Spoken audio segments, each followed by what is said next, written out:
तो हमने पिछली क्लास में एंथैल्पी ऑफ कंबशन देख लिया था, ठीक है।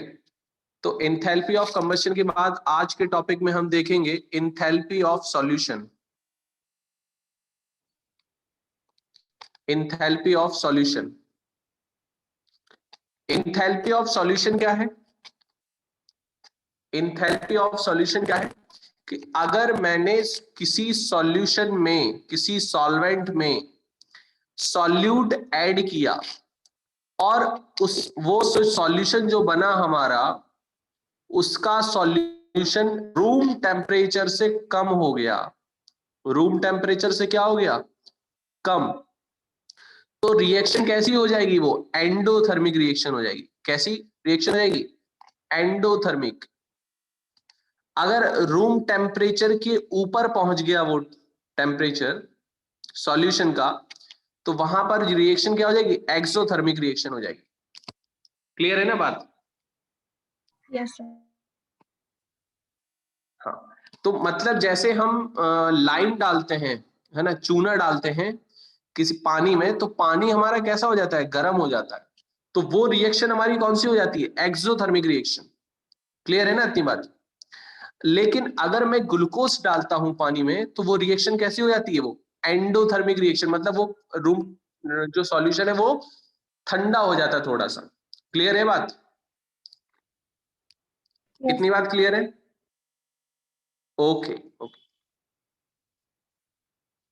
तो अगर हमने बात की केसीएल की, केसीएल को हमने वाटर में ऐड किया, ठीक है, तो हमारा केसीएल जो बना वो पानी में एज अ सॉल्यूशन बनेगा, ठीक है। और यहां पर जो डेल्टा एच है, डेल्टा एच की वैल्यू कितनी आ रही है? प्लस का 44 किलो कैलोरी। कितना आएगा? प्लस का 44 किलो कैलोरी। क्लियर है ना इतनी बात? Yes sir. अगर मैंने HCl ऐड किया वाटर में, वाटर में HCl ऐड किया, तो हमारा HCl कैसा बन जाएगा? एक्वस, ठीक है। और यहां पर डेल्टा एच की वैल्यू क्या आ जाएगी? यहां पर डेल्टा एच की वैल्यू आ जाएगी माइनस का 339.3 किलो कैलोरी। मतलब इसका यह है कि अगर मैंने KCl ऐड किया तो ये रिएक्शन कैसी है? रिएक्शन एंडोथर्मिक रिएक्शन है। कैसी रिएक्शन है? एंडोथर्मिक। और ये रिएक्शन कैसी है? एक्सोथर्मिक। तो कभी भी हम कोई एसिड डालते हैं पानी में, मोस्ट ऑफ रिएक्शन हमारी कैसी होती है? Exothermic reaction.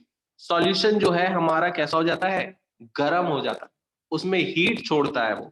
और यही हीट हमें मिल रही है, माइनस में फॉर्म हो रही है, मतलब ये रिलीज हो रही है हीट। डेल्टा एच माइनस में आ रहा है, मतलब हीट कुछ क्या हो रही है? रिलीज हो रही है। इतनी बात क्लियर है? Yes sir. Okay okay.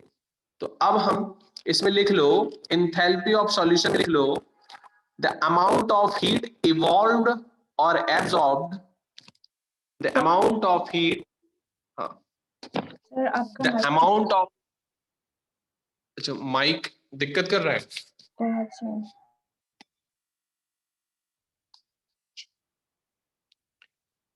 अब क्लियर है आवाज? हाँ क्लियर। हाँ, अब लिखो, इसमें लिखो अमाउंट ऑफ हीट इवॉल्व्ड और absorbed, amount of heat evolved or absorbed when 1 mole of solute, absorbed when 1 mole of solute dissolved in excess of solvent, dissolved in excess of solvent. Clear है बात इतनी? Yes sir. Okay. ये example में आप लिख लिए, ये example में लिख लेना है दोनों चीजें। हाँ लिख दिया सर। तो सॉल्वेंट, हाँ, सॉल्वेंट में हम वाटर लेंगे तो यहां पर एंडोथर्मिक का एग्जाम्पल है, ये एक्सोथर्मिक का एग्जाम्पल है। अब हम देखेंगे enthalpy of neutralisation. Enthalpy of neutralisation. Neutralisation पता है क्या होता है? कौन सी रिएक्शन होती है न्यूट्रलाइजेशन? पढ़ा होगा 10th क्लास में। Yes. जब एसिड और बेस की रिएक्शन होती है तो न्यूट्रलाइजेशन रिएक्शन बोलते हैं इसको, है ना? क्लियर है ना बात? Yes, तो sir. इसमें लिख वो आयनिक कंपाउंड बनता है। हाँ, इसमें लिख लो heat of neutralisation, heat of neutralisation of a strong acid and strong base, strong acid and strong base is merely heat of formation of water takes place। मतलब जब भी एसिड और बेस की रिएक्शन होगी, चाहे वो स्ट्रॉन्ग एसिड स्ट्रॉन्ग बेस हो या वीक एसिड वीक बेस, वहां पर हीट ऑफ फॉर्मेशन होगा। किस किस का? जहां जहां पर सॉल्वेंट हमको वाटर मिलेगा, सॉल्वेंट हमको वाटर मिलेगा, ठीक है? Yes. सॉल्वेंट हमको वाटर मिलेगा, ठीक है? तो वहां पर रिएक्शन हमारी अलग अलग फॉर्म में होगी। अब नेक्स्ट रिएक्शन हम देखेंगे enthalpy of phase change. Enthalpy of phase change, enthalpy of phase change. Phase change की इंथैल्पी जैसे हमने शुरुआत में बात की थी H2 गैस की, जहां हमने इंथैल्पी ऑफ रिएक्शन देखी थी, तो उसी टाइप की कुछ है ये। जब हमारा फेज चेंज हो रहा है, हमें फेज चेंज करना है, मतलब सॉलिड से लिक्विड करना है या लिक्विड से सॉलिड करना है, तो जब हम सॉलिड टू लिक्विड करेंगे तो हमको ये पता है कि हमको हीट देनी पड़ेगी यहां पर। तो ये जो रिएक्शन होगी वो कैसी होगी? ऑटोमेटिकली पता है यहां पर एंडोथर्मिक रिएक्शन होगी। क्लियर हो रही बात की नहीं? Yes. कौन सी रिएक्शन होगी? एंडो। हाँ। लेकिन जब ये वापस इसकी फ्रीजिंग होगी, तो फ्रीजिंग में यहां पर हीट निकलेगी, हम हीट निकालेंगे, तभी वहां पर वो ठंडा हो पाएगा और उस चीज को हम फ्रीजिंग बोलेंगे। तो यहां पर डेल्टा एच जो फ्रीजिंग की आएगी वो माइनस का 1.44 किलो कैलोरी आएगा। क्लियर है इतनी बात? Yes, sir. Liquid to solid हाँ exothermic. पूछो। लिक्विड टू सॉलिड जब जा रहा है तब एक्सोथर्मिक रिएक्शन होगी, बिल्कुल एक्सोथर्मिक रिएक्शन होगी, वहां पर हीट निकलेगी।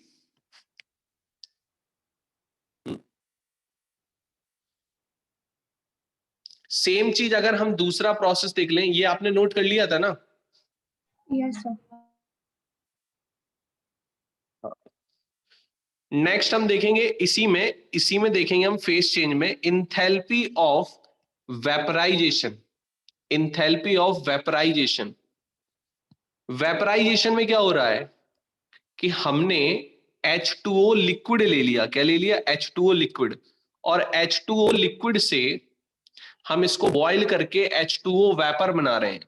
क्या बना रहे हैं? वेपर। तो यहां पर ये वाली रिएक्शन में हमारी क्या हो रहा है? हीट लगेगी, ऑब्वियस लगेगी, क्योंकि बॉइलिंग कर रहे हैं हम। तो यहां पर जो डेल्टा एच की वैल्यू क्या हो जाएगी? डेल्टा एच की वैल्यू हो जाएगी 10.5 किलो कैलोरी।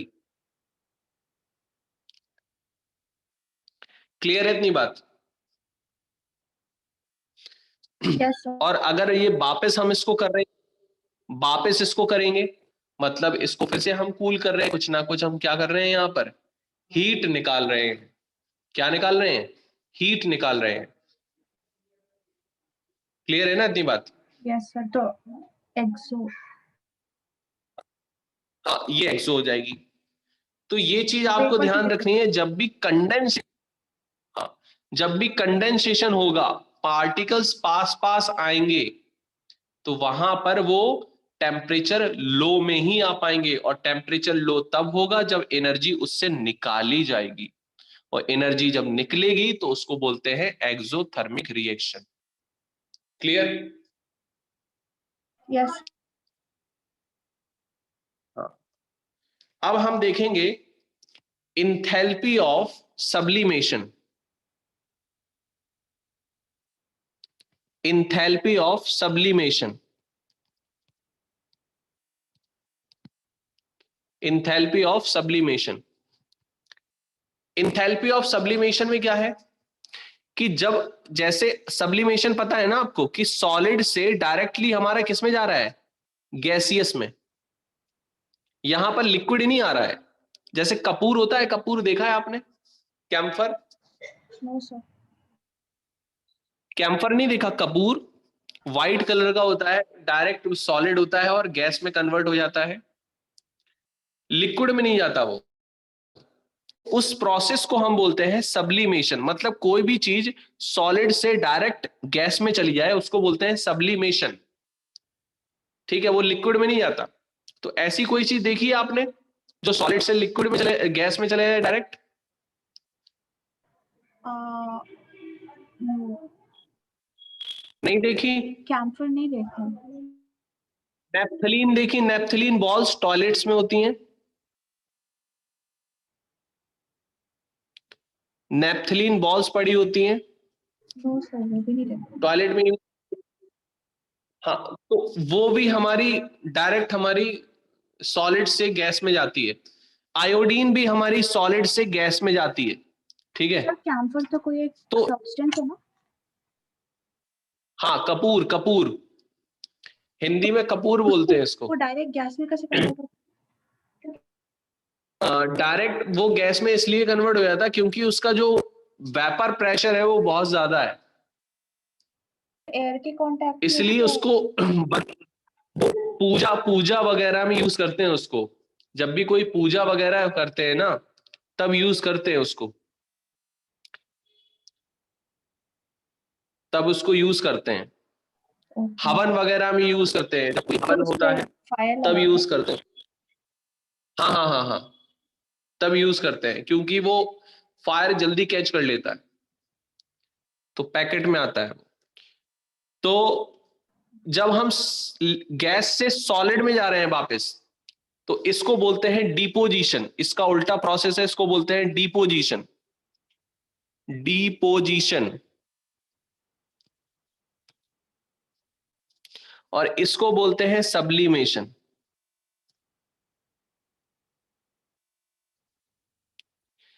तो अब जब सॉलिड से गैस में जा रहा है, तो सॉलिड से गैस में जाने पर क्या होगा? हीट देनी पड़ रही है। देनी पड़ रही है कि नहीं देनी पड़ रही है? यहां पर कुछ एनर्जी हमको देनी पड़ेगी, तो डेल्टा एच क्या हो जाएगा? पॉजिटिव हो जाएगा। क्लियर हो रही बात कि नहीं? Yes sir. और वापस हमारा जब आएगा तो उसको क्या हो जाएगा? Exothermic reaction.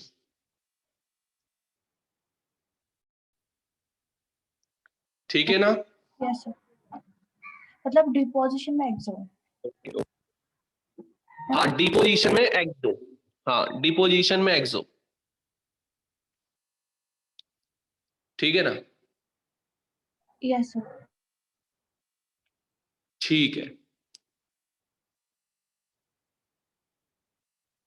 अब हम देखेंगे enthalpy of hydration.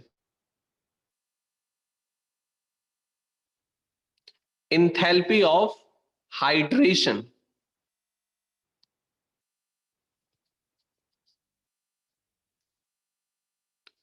Enthalpy of hydration. Enthalpy of hydration में क्या है जब हमारा कॉपर सल्फेट हमने डाल दिया, कोई कंपाउंड है कॉपर सल्फेट ले लिया, इसको हमने इसमें पानी के 5 मोल ऐड कर दिए, तो यहां पर कॉपर सल्फेट डॉट 5H2O आ गया, है ना, इसको विट्रॉल बोलते हैं, 5H2O। नमक देखा है, नमक जो खाते हैं हम लोग, NaCl, Yes. इसमें और भी चीजें होती हैं।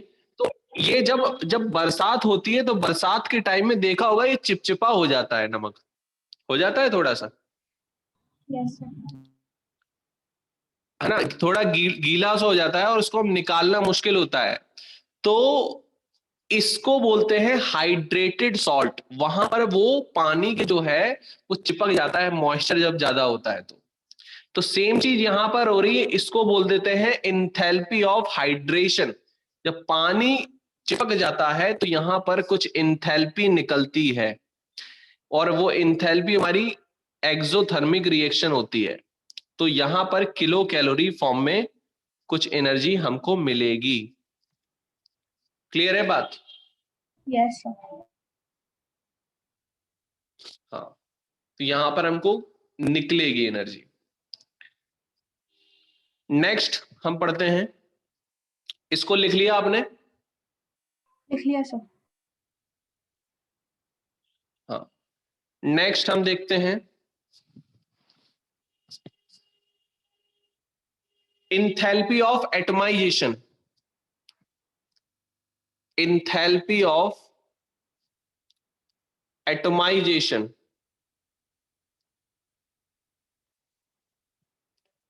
enthalpy of atomization में क्या करना है हमको, मतलब कोई भी मॉलिक्यूल है उसको उसके एटॉमिक फॉर्म में लाना।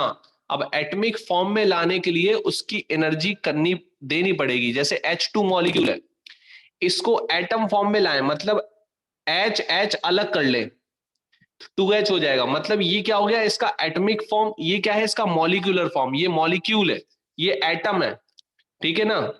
तो यहां पर जब मॉलिक्यूल से एटॉमिक फॉर्म में लाते हैं तो यहां पर एनर्जी देनी पड़ती है। क्यों? क्योंकि H और H में यहां पर बॉन्ड है और बॉन्ड तोड़ने में लगती है एनर्जी।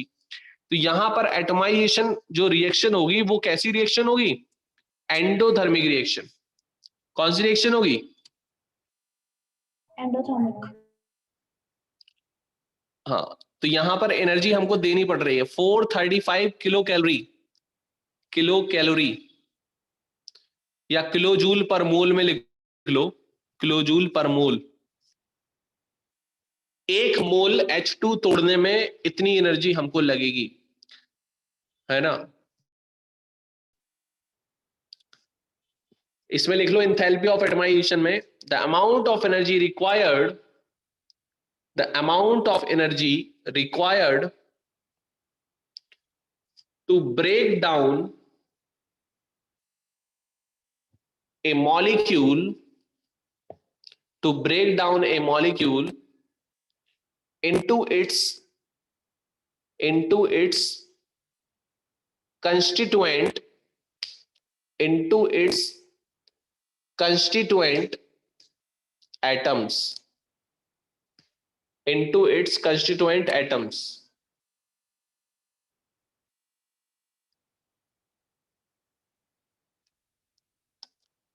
ठीक है ना? Yes sir. कोई दिक्कत है यहां पर? No sir. तो यहां तक आपकी एंथैल्पी का पूरा पोर्शन खत्म हो चुका है, ठीक है। अब हम हेस लॉ देख लेते हैं। हेस लॉ क्या होता है, what is Hess law? Enthalpy clear हो गया ना आपको, कॉन्सेप्ट पूरा? Yes sir. अब देखो हेस लॉ बेसिकली क्या बोलता है, ये एक साइक्लिक प्रोसेस है, ठीक है ना, एक साइक्लिक प्रोसेस है। हेस लॉ बोलता है जब हम ए से बी में जा रहे हैं, ठीक है, ए से बी में जाएंगे हम, ए टू बी, और बी टू सी जा रहे हैं, बी टू सी, तो यहां की जो इंथैल्पी है H1, H1 ले लो इसको, डेल्टा H1, यहां की जो इंथैल्पी है डेल्टा H2, तो जब हम A से C डायरेक्ट जाएंगे वो उनका समेशन होगी डेल्टा H3। समझ में आ रही बात की नहीं? तो यहां पर हैसलॉ ये बोलता है कि आप घूमकर आओगे ना पाथ करके, तो जो बराबर एनर्जी होगी वो समेशन में आएगी आपके पाथ के। मतलब हम A टू B जा रहे हैं और B टू C जा रहे हैं हम, और निकालना क्या है हमको एंथैल्पी A टू C की। तो जब A टू B की निकाल रहे हैं और B टू C की निकाल रहे हैं, तो इन दोनों को जब हम ऐड कर लेंगे तो A टू C की एंथैल्पी आ जाएगी।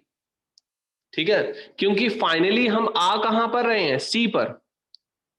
ठीक है ना, मतलब किससे? हमें दो पॉइंट से, A और C पे। B पर तो हम केवल जा रहे हैं। समझे ना बात? Yes, sir. तो it is a cyclic process. चाहे फिर हम इस तरीके से ले लें, हम A टू B जा रहे हैं, B टू C जा रहे हैं और C टू D जा रहे हैं, तो A टू D का जो पॉइंट है, इसकी जो इंथैल्पी चेंज है वो A to B plus B to C plus C to D के बराबर आएगी। इतनी बात क्लियर है? Yes, sir. तो इसमें लिख लो आप, इसमें लिख लो,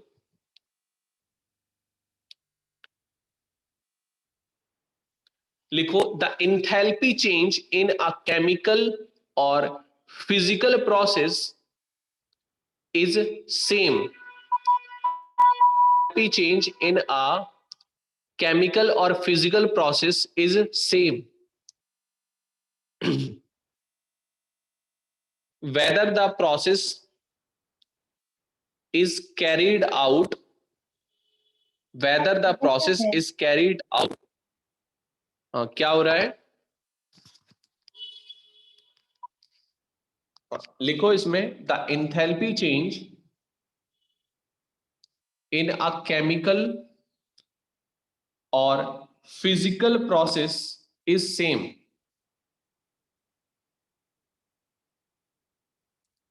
क्लियर है ना बात? Yes, sir. Whether the process is carried out.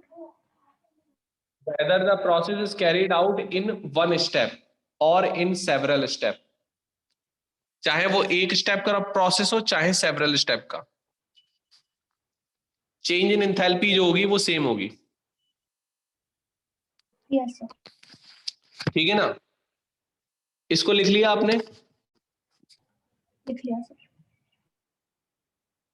अगर हम यहां पर देखें, कार्बन से हमको ऑक्सीजन ऐड करना है और हमको CO2 बनाना है। यहां पर ऑब्वियस हमको पता है ये एक्सोथर्मिक रिएक्शन होगी, लेकिन हम ये पहला स्टेप है, हम दूसरे तरीके से बनाएं इसको। दूसरे तरीके से कैसे बना सकते हैं? दूसरे तरीके से इस तरीके से बना सकते हैं, कार्बन में हमने पहले हाफ O2 ऐड किया और फिर हमने बनाया इसको कार्बन मोनोऑक्साइड, और फिर कार्बन मोनोऑक्साइड में फिर मैंने हाफ O2 ऐड किया, फिर बनाया मैंने CO2। तो जो फाइनल चेंज इन एंथैल्पी आएगी delta H1 plus delta H2 जो भी आएगी, तो यहां पर ये डेल्टा H के बराबर आएगी। Delta H is equal to delta H1 plus delta H2। Clear है ना बात इतनी? Yes.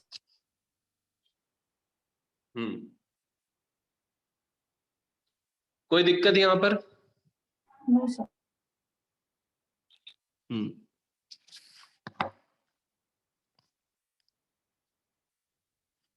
अब लिखो application of Hess law. Application of Hess law, application क्या है इसके?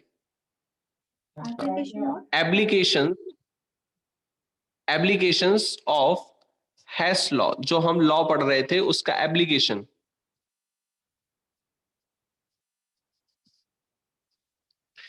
पहला इसका एप्लीकेशन में लिख सकते हैं, ये हमारी हेल्प करती है for the calculation of enthalpy of formation. Calculation of enthalpy of formation.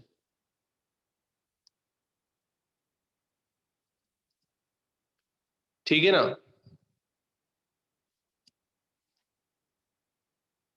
दूसरा, it also used for determining standard enthalpies. Standard enthalpies.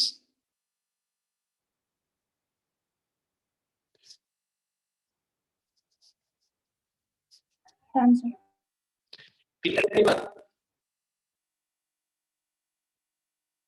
Yes. Clear है इतनी बात दोनों? Yes. हाँ, तो आज हम इतना ही करते हैं।